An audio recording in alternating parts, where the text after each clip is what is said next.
1941 সালে 30 জানুয়ারি হিটলার তার বক্তব্যে বলেন, আমি বলে যাচ্ছি ইহুদিরা পুরোপুরি ধ্বংস হয়ে যাবে যদি ইউরোপীয়দের সাথে মিলে তারা আরও একটি বিশ্বযুদ্ধ করে। তখন হয়তো আপনারা দেখবেন একদিকে পৃথিবীতে সমাজতন্ত্র প্রতিষ্ঠা হচ্ছে, তখনই আমি ইহুদিদের পুরোপুরি নিঃশেষ করে দেব। হিটলারের এই জ্বালাময়ী ভাষণ ইতিহাসের এক গুরুত্বপূর্ণ অধ্যায়। দ্বিতীয় বিশ্বযুদ্ধের সময়কালে হিটলার প্রায় 60 লক্ষ ইহুদিকে হত্যা করে। কিন্তু হিটলার কেন এই হত্যাযজ্ঞ চালিয়েছিলেন এবং হিটলার তার মৃত্যুর আগে ইহুদিদের নিয়ে এমন কি বলে গিয়েছিলেন যা বর্তমান ইহুদির সাথে একদম মিলে যাচ্ছে?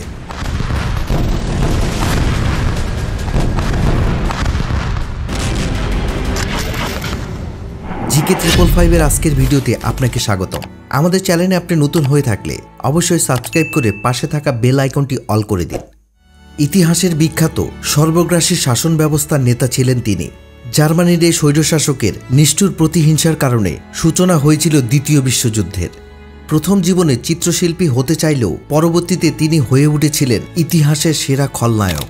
1889 সালের 20 এপ্রিল অস্ট্রিয়া এবং বাভারিয়ার মাঝামাঝি ব্রুনো আমিন নামের এক গ্রামে হিটলারের জন্ম। ছোটবেলা থেকে হিটলার ছিলেন একগুঁয়ে, জেদি আর রকচটা। পড়াশোনার চেয়ে তাকে বেশি আকৃষ্ট করত ছবি আঁকা। 1907 সালে হিটলার তার বাবা মাকে হারিয়ে একদম নিঃস্ব হয়ে পড়েন। একসময় ভাগ্য অন্বেষণে তিনি ভিয়েনায় যান।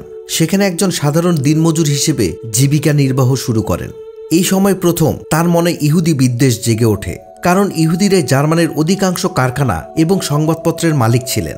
হিটলার কিছুতেই মানতে পারছিলেন না জার্মানি দেশে বসে ইহুদিরা জার্মানিদের উপর প্রভুত্ব করবে। 1913 সালে হিটলার মিউনিকে যান এবং প্রথম বিশ্বযুদ্ধ শুরু হবার সাথে সাথে তিনি স্বেচ্ছাসেবক হিসেবে জার্মানির সেনাবাহিনীতে যোগ দেন।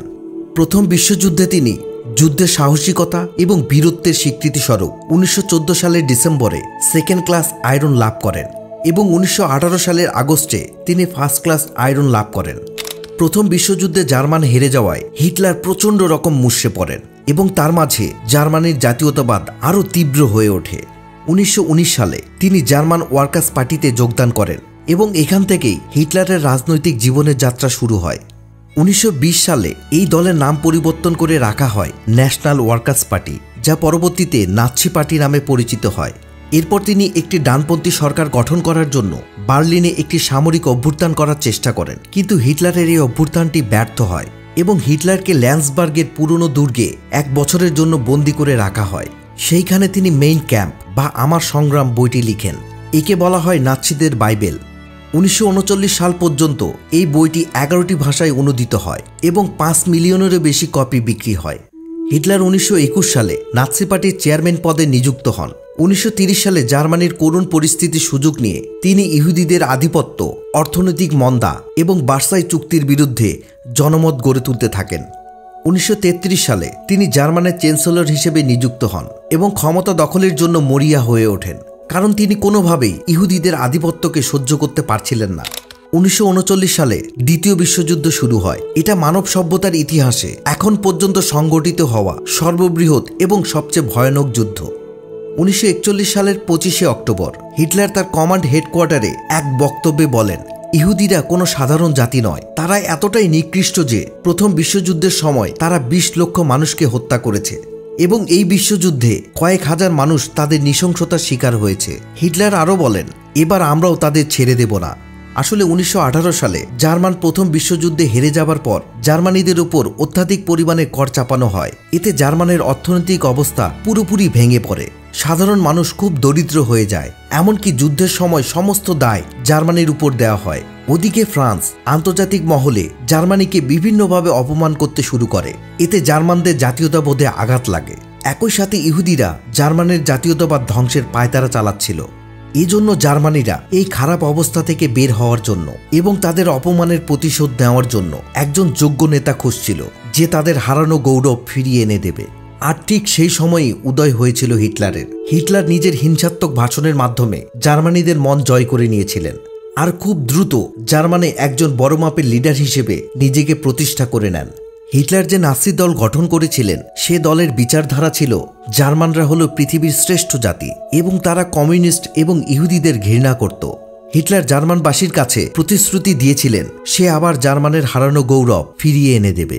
এবার হিটলার তার প্রতিশ্রুতি রক্ষা করার জন্য কাজ শুরু করে দেয়। সে সময় যে ভার্সাই চুক্তি হয়েছিল তাতে জার্মানকে বেশ কিছু শর্ত দেওয়া হয়েছিল। তা হলো জার্মান নিজেদের সেনাবাহিনীর সংখ্যা বাড়াতে পারবে না এবং তাদের কোনো এয়ারফোর্স থাকবে না।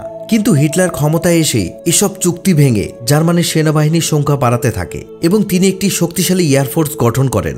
এতে লিগ অব নেশন এবং শক্তিশালী দেশগুলোর ইহুদিরা কোনো পদক্ষেপই নিতে পারেননি। হিটলার পদ্ধতিগতভাবে ইহুদিদের হত্যা করার জন্য তৈরি করেছিলেন ডেথ ক্যাম্প। তার রাজ্য জয় এবং বর্ণবাদী আগ্রাসনের কারণে তৎকালীন ইউরোপের মোট ইহুদির 2/3 অর্থাৎ 60 লক্ষ ইহুদিকে পরিকল্পনা মাফিক হত্যা করা হয়। ইহুদি নিধনের এই ঘটনা ইতিহাসে হলোকাস্ট নামে পরিচিত। হিটলার ইহুদি দমনের প্রথম ধাপে পরিবর্তন করেন জার্মানির সংবিধান, যেখানে তিনি সবার প্রথমে জার্মানির সমস্ত ইহুদিকে দেশের নাগরিকত্ব থেকে বঞ্চিত করেন।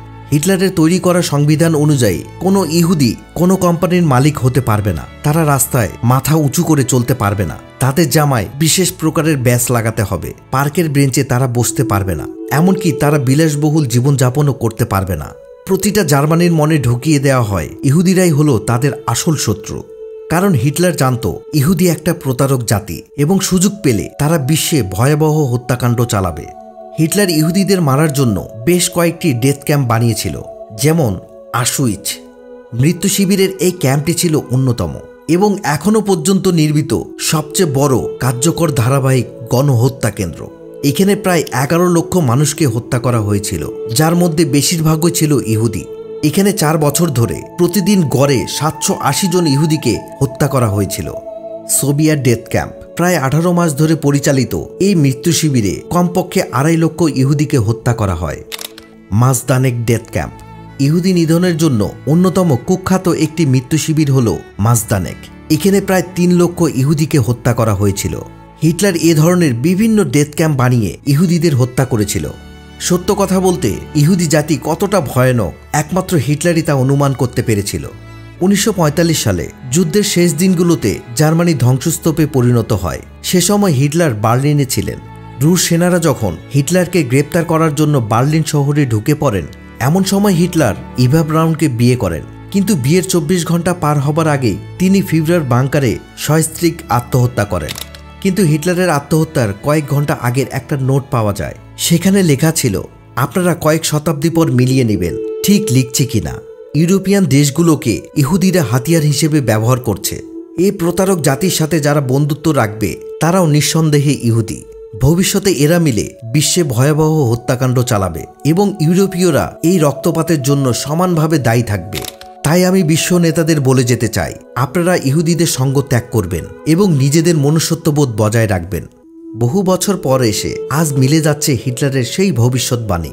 বিশ্বের তথাকথিত মোড়লরা কি সত্যি সত্যি হিটলারের সেই ভবিষ্যৎবাণীর বাহিরে কিছু করতে পেরেছে?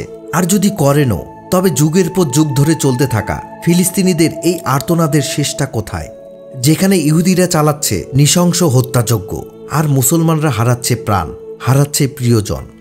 বর্তমান সময়ে গাজায় ইসরায়েলি বাহিনীর নির্বিচার হামলায় চলছে শোকের মাতম। একের পর এক উদ্ধার হচ্ছে মরদেহ, প্রিয়জন আর ঘরবাড়ি হারিয়ে দিশেহারা ফিলিস্তিনিরা। ইসরায়েলের দফায় দফায় হামলায় গুড়িয়ে গেছে বহু অবকাঠামো। এতে খাদ্য এবং পানির সংকটে লাখো ফিলিস্তিনি। আসলে এই ইহুদিদের টার্গেট কি ফিলিস্তিনি নাকি ইসলাম? হিটলার হয়তো আর কিছুদিন বেঁচে থাকলে ইহুদি জাতি পুরোপুরি নিশ্চিহ্ন হয়ে যেত। যদিও বা হিটলারকে ইতিহাসের সবচেয়ে বড় খলনায়ক বলা হয়, তবে কিছু কিছু মানুষের কাছে হিটলার এক মহানায়ক। আপনার কাছে প্রশ্ন রইল, হিটলার কি আসলেই খলনায়ক ছিল? আপনার মতামত আমাদের কমেন্ট বক্সে জানাতে পারেন। ভিডিওটি ভালো লেগে থাকলে লাইক ও শেয়ার করবেন। আবারও দেখা হবে নতুন কোনো ভিডিওর সাথে। সুস্থ থাকুন, ভালো থাকুন, ধন্যবাদ।